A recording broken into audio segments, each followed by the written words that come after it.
Bon, je vais réagrandir, donc commande T, je réagrandis, et après ça devient du cas par cas en fait. Hein.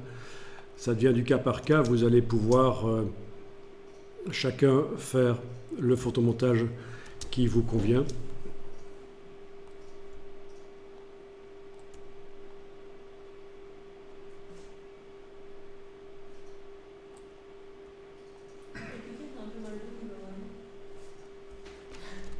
Le piqué n'est pas malvenu du tout. Justement, je le mets sur le piqué pour vous montrer quelque chose. Voilà, je valide. Ok. Alors le piqué, justement. Comment faire pour le piqué? Eh bien, c'est assez simple, je vous montre. Je vais enlever l'œil en face du groupe du tigre. Je vais prendre le lasso. Et ça fonctionnerait même si au-dessus du calque du décor, j'avais mis un calque de réglage, ce qui va être montré. Attention, c'est important. Je vais d'ailleurs le faire ici. Je mets un calque de réglage au-dessus du calque du décor. Je vais modifier donc le décor. Voilà, je le contraste éventuellement, voilà. Ok. Donc, le principe, le piqué qui passe devant le tigre, je vais le sélectionner au lasso. Le lasso qui est vraiment un outil pourri, mais ça va me servir ici pour faire une sélection rapide, comme ça. J'active, il y a besoin de rien activer en fait, parce que de toute façon, ça va prendre ce qui est actuellement sélectionné. Donc, j'ai bien le piqué qui est sélectionné, je vais aller dans le menu Édition, Copier avec Fusion.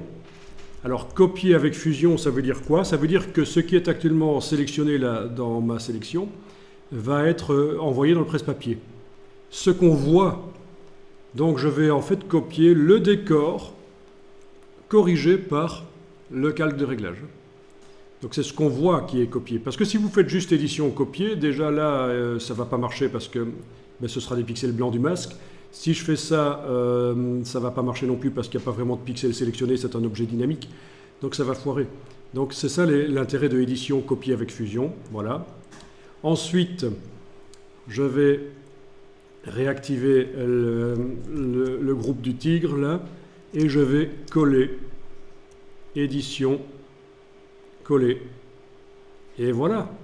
Qu'est-ce que j'obtiens?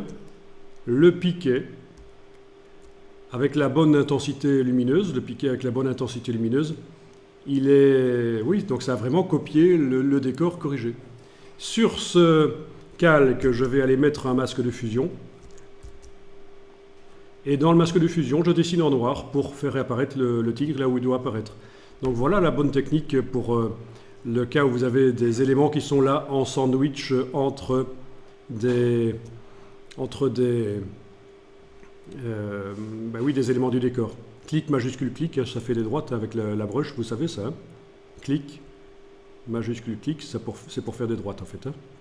Voilà, avec la broche. Donc je suis en train de dessiner dans le masque de fusion ici le masquage de la portion en trop du piqué. Ok. Bien, et ce qui est génial, c'est que si je travaille sur le tigre ici, avec l'outil de déplacement, je peux le déplacer. Et on a vraiment l'impression qu'il est derrière le piqué. Ah, il y a des petites ombres là qui sont restées, c'est dans le masque de fusion. Dessiné en noir, voilà. Ah oui, il y avait aussi cette partie-là qui posait problème. Alors, cette partie-là, il va falloir que j'aille chercher en fait. Je suis en train de faire une erreur là. Il faut que j'aille chercher cette partie-là de... Si je veux faire passer la patte derrière... Mais bon, je ne vais pas le faire ici.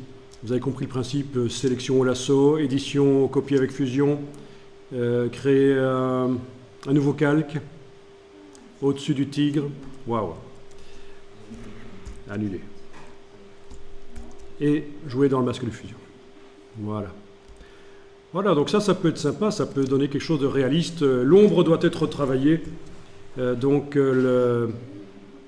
l'opacité de l'ombre, les masques de fusion de l'ombre peuvent être retravaillés pour bien s'intégrer au décor.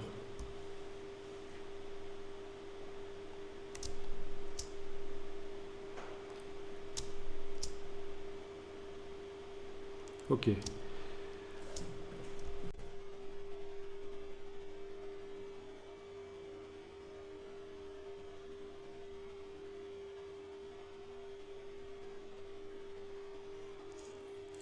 Ok.